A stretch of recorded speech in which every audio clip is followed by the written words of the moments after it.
So, if you have any questions, you can type them in the chat or in the Q&A, or you can raise your hand. Oh, it looks like Jacob's got one. So you could do it, Benjamin.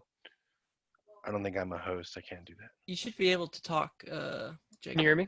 Yes. Yes.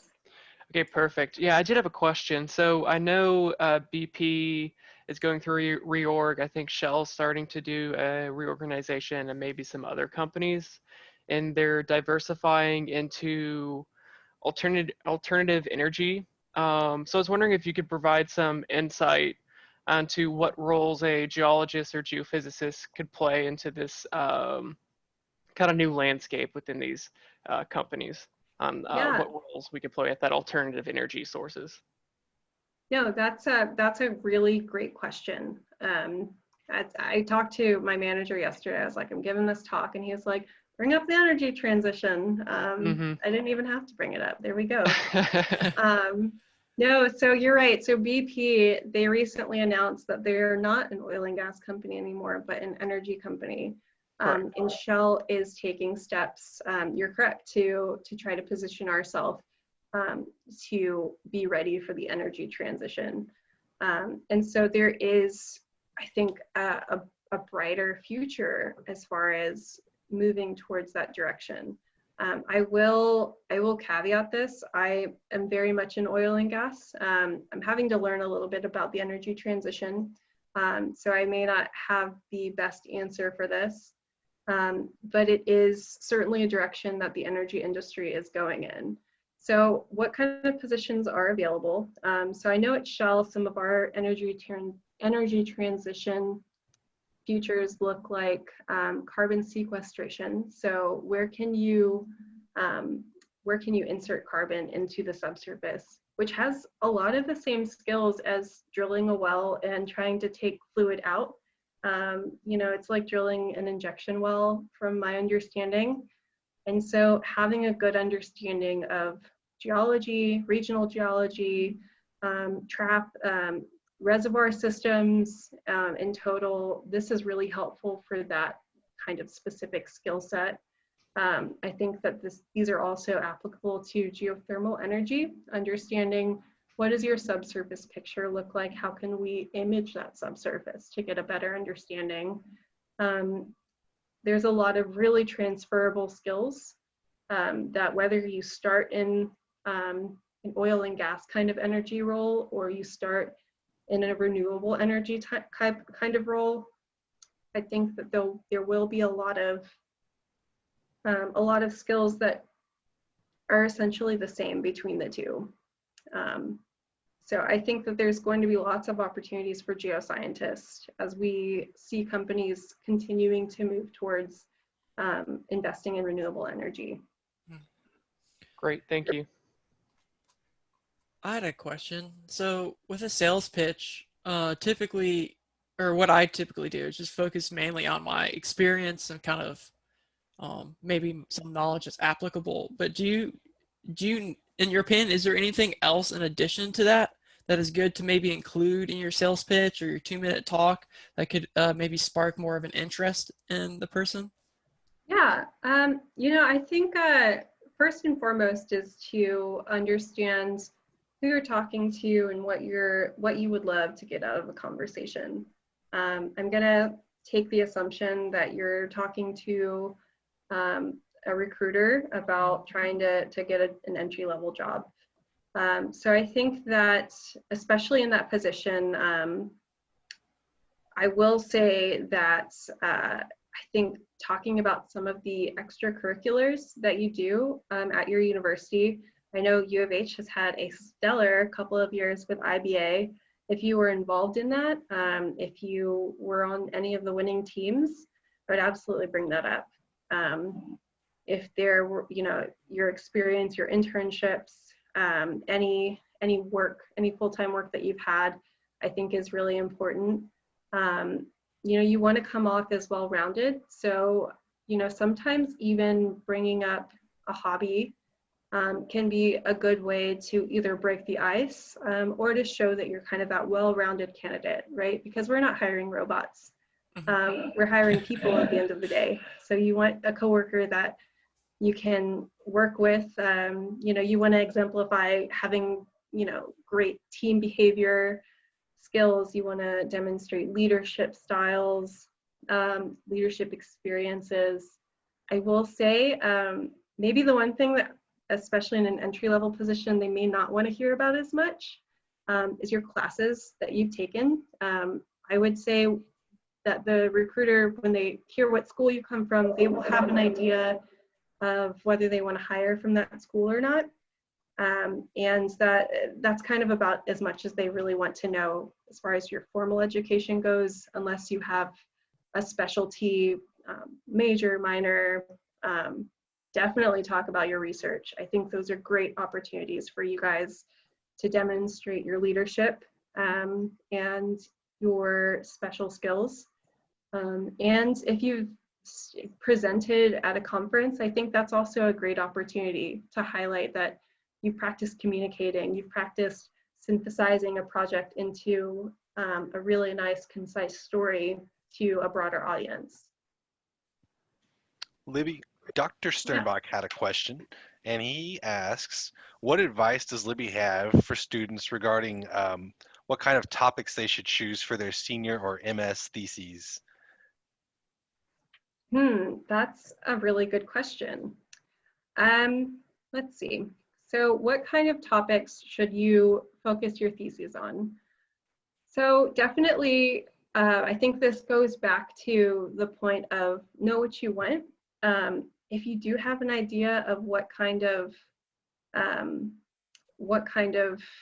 part of the industry or another industry altogether, chase that. Give yourself the opportunity to learn how interesting that field is or not, and dive in through a research project. It's a, if you're a master's student, a 2-year commitment, a PhD student, 4 or 5-year commitment or so. And so, chase that opportunity to learn more about something you're interested in, and that's something that you think will make you marketable in an industry you'd like to go into at the end of the day.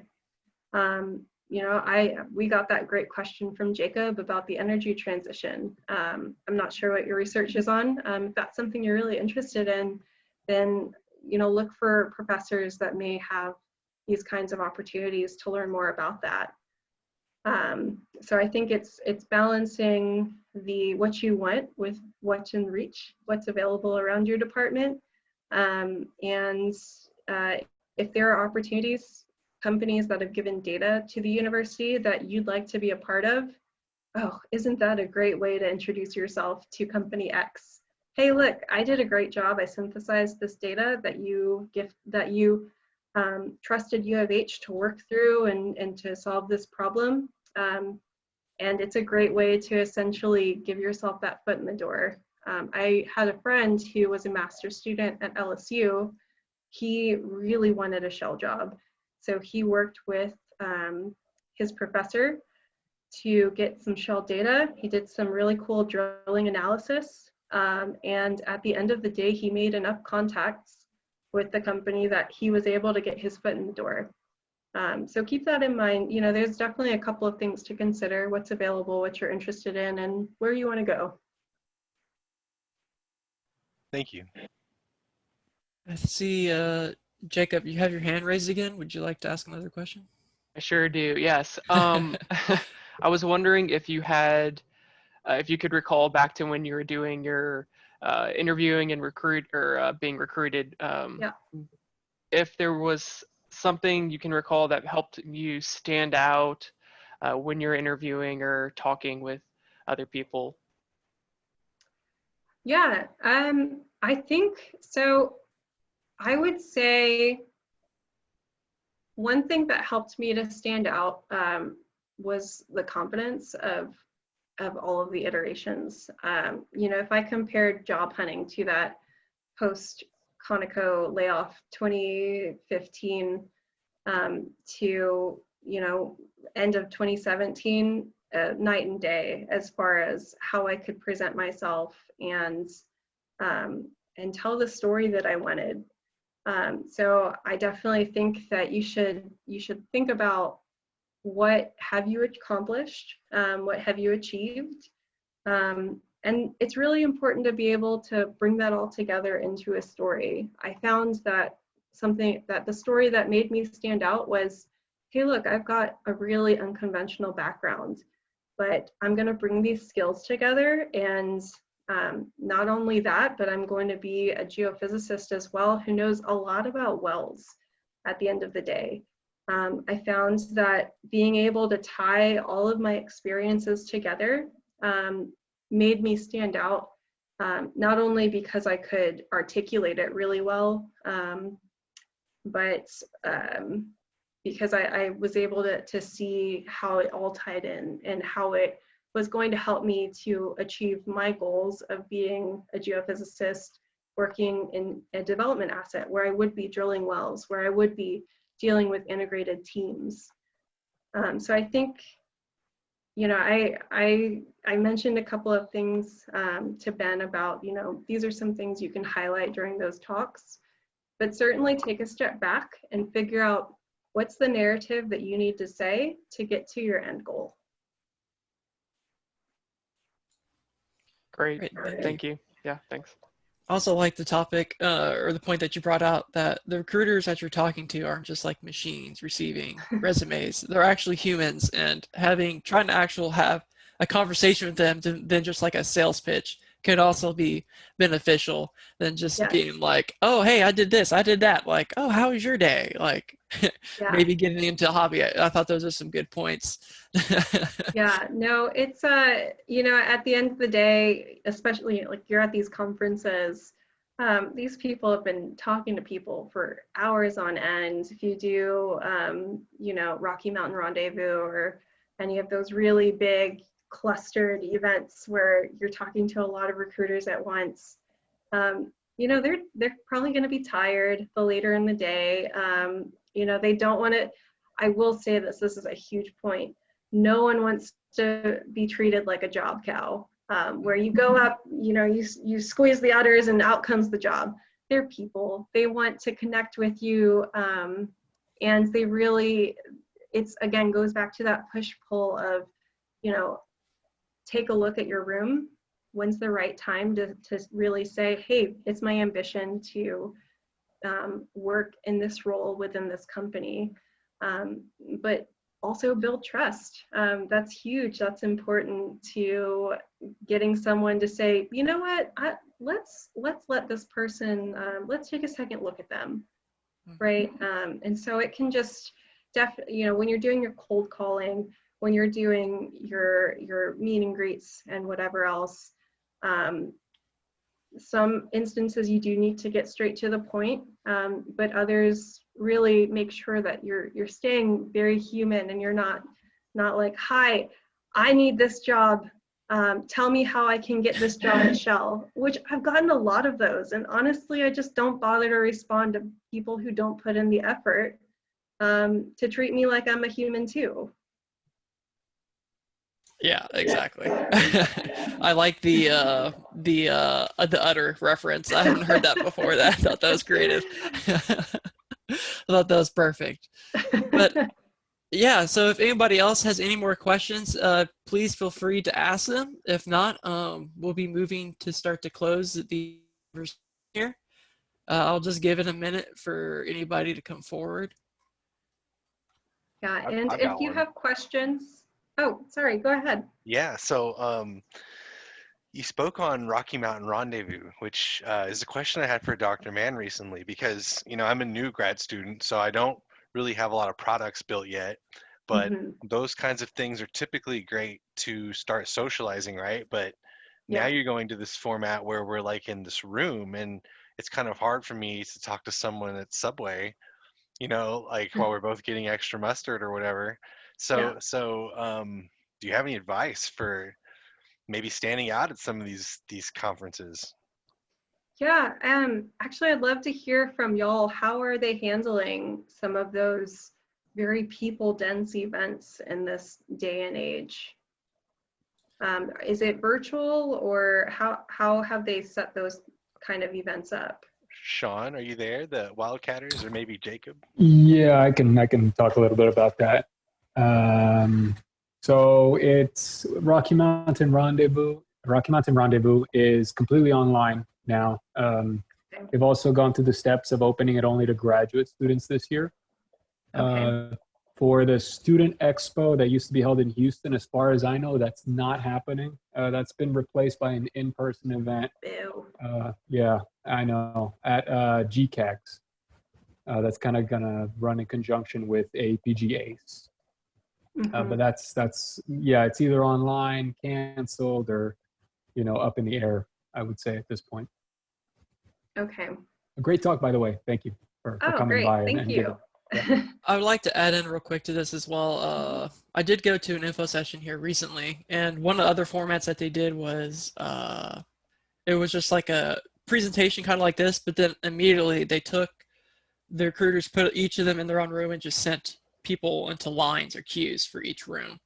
So I'm guessing that maybe just be like give you like you wait in a line or queue up, and you don't know until you get thrown in there, and you're just like a one-on-one talk with the recruiter or something with the company. So Yeah. it's kind of interesting. I think that you guys definitely have a huge additional challenge with not having that person interface. Yeah, I definitely don't want to discount that. How to make yourself, how do you work those kind of environments? So I think something that may help. I often go to events where I remember I would go and get a bunch of business cards, and they would just kind of sit in the drawer until I was like, well, I got to throw out these business cards. I would just be extremely diligent with anyone who does want to say, hi, I'm Libby Ingram Storer at Shell. Hi, find the opportunity to initiate. Hey, can we connect on LinkedIn? Hey, can we, do you mind if I get some follow-ups? I'd love to hear about your experience as a geologist working Eagleford. I think you're going to have to, unfortunately, you have to work twice as hard. You're going to have to work thrice as hard, unfortunately. But I think that creating opportunities for yourself to get that a bit more intimate conversation, I think that will help for sure. Maybe one other small tidbit, cameras on whenever you can. It's a little easier to connect with someone when I can see faces. I'm sure recruiters feel similarly. And then maybe the last point is to put yourself out there. I know that a lot of conferences and things have gone to a virtual format, but if you can find ways to, well, you don't have a talk exactly, Michael. You mentioned that, but those that do have some research, definitely find as many opportunities to put yourself out there and give some sort of presentation. But I think that you guys are going to have to initiate quite a bit more on the, when you do get those small, very quick interactions, say, hey, I'd love to follow up with you. I think that aside from, saying like, hey, here's my resume, that would be a great way to try to extend the conversation that you might get in the subway. I do see we've got a Q&A question here. What would you consider weaknesses of recent geoscientists? I'd like to just quickly answer this with, I think having the context of why your work is important is something that I've heard at a couple of different companies now. And this is something that I think a lot of new hires have to build up is, why am I, defining this specific structure and what's the ultimate impact? I think especially you're in academia, you're really digging into the details of these projects. And so I think that sometimes there can be a little bit of an awkward shift going to industry where you may not have as much time to dig into details if you're in specific roles. And you've got to be able to understand what's the impact? How does this add to the bottom line at the end of the day? And so looking for opportunities to increase your business acumen, or just understanding the context of how your work is going to contribute to something bigger. This is important and definitely something to keep in mind. But there's a lot of great innovation coming out of school right now. I was super impressed with some machine learning projects that I've seen from some of our graduate students that interned at Shell. I know that's really hot right now. It's got a lot of potential as we move into 2020 and all of the new advancements that are coming in this next decade. And so you guys do bring a lot to the table.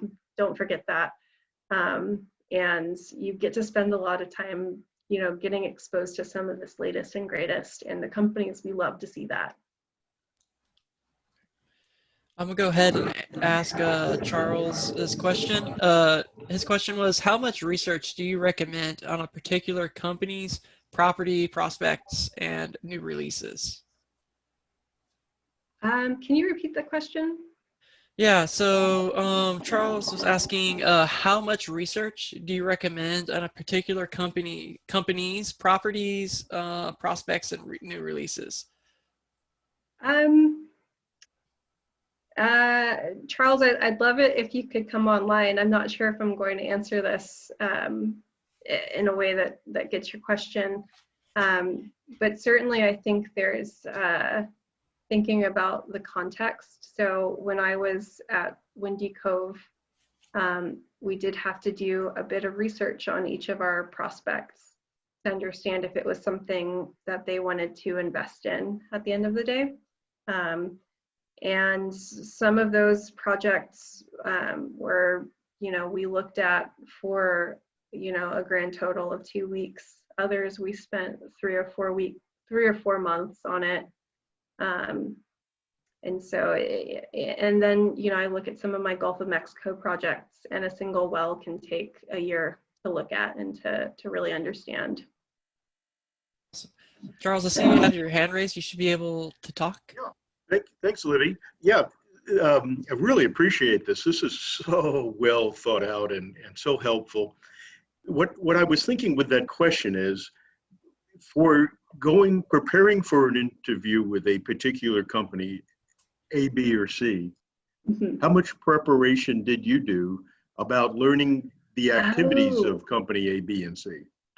Oh, yes. Oh, that is hugely important. Yes. Yeah. If you're going to cold call someone, if you're going to interview with someone, you absolutely need to understand the context of who are they? What are they interested in? What are their company values? And so I would spend, certainly I remember for my Shell internship, my Shell full-time offer, that entire recruiting process took along the lines of like 4 or 5 months. It was really long, but in the last week stretch where I had some video interviews, I ended up, I actually had to prepare a technical project for them to go past the final stage gate. And so not only did I need to understand like what my mind would recommend for this technical project, but I needed to understand what Shell thought. And I actually reached out to one of my U of H colleagues, who someone at Hess introduced me to, and I said, hey, you interned with this company. How do they think? What's important to them? And so, how much investment should you put in this? You should put a lot into understanding, especially if you can, almost taste getting a job offer with somebody. Put in the time to get to know employees. Put in the time to find those people who you may have 2 degrees of separation away from, to try to understand those companies. Peruse their websites and see, are they unconventionals? Are they interested in the Gulf of Mexico? Do they have international? You know, I think that that's huge. I'm so glad you asked that question. And it's nice to talk to you again, Charles. I think you saw your picture there a couple of slides ago. Oh, this is great, Libby. Thank you for doing this. I'm so glad that you're here in the talk. You were one of the people who encouraged me in my job hunt. So yeah, look how beautiful full circle this becomes. What amazes me is how much information is online too. I mean, Yes. company reports, some new discovery, and there's all about everything. And boy, you can just read up, and when you start talking to somebody about their company, if you're knowledgeable about the things they're proud of, the technology they're proud of, or the new acquisitions, I found it's really helps a conversation go well. Yeah, absolutely. It helps to show, you know, when a company is going to hire you, they're investing in you. And you need to show that you're willing to invest in them, and that you'll continue to, you know, start off strong by investing before your interview and understanding what's important to their business plan as well as their company culture. Awesome.